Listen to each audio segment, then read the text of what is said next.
भारतीयाने शांतपणा जर स्वीकारला नाही, इथल्या असणाऱ्या विचारवंतांनी आपला आवाज बुलंद केला नाही, खाजगीमध्ये अनेक जण मला अनेक गोष्टी सांगत असतात आणि मी त्यांना म्हणत असतो, राजे हो, माझ्याशी बोलताय तसं पब्लिकशी बोला.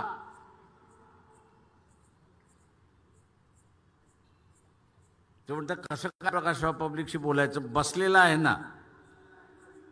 म्हटलं कोण? म्हटलं नरेंद्र मोदी. ते म्हणतात, म्हटलं नरेंद्र मोदी ह्या देशाचा नोकर आहे हे पहिल्यांदा लक्षात घ्या. तो आहे प्राईम मिनिस्टर,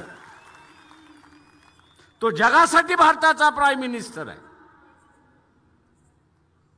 आणि ते आम्ही मानतो. पण ह्या देशाच्या नागरिकासाठी तो एक नोकर आहे हे असताना लक्षात घ्या. सत्ता ही खऱ्या तुमच्या हातामध्ये आहे. सत्ता ही सर्वसामान्य माणसाच्या हातामध्ये आहे. पण तोच जर चिरीमरीमध्ये विकत गेला, जुनी म्हण होती राजा तशी प्रजा. आता फक्त उलट झालेलं आहे.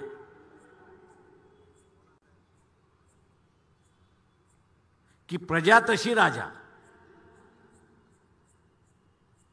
आता ही म्हण उलटी झालेली आहे, प्रजा तशी राजा. प्रजा जर बेईमान असेल तर राज्यकर्ता कुठला असणार, इमानदारीत राहणार आहे.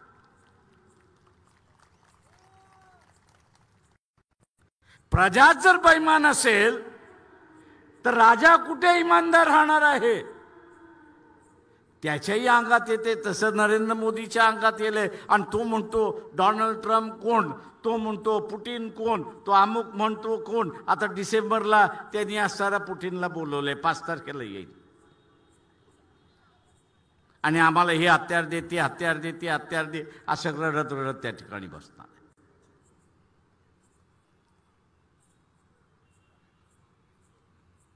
आत्ताचा असणारा हा जो काळ आहे, आपण आपल्या प्रश्नावरती तर लढतो.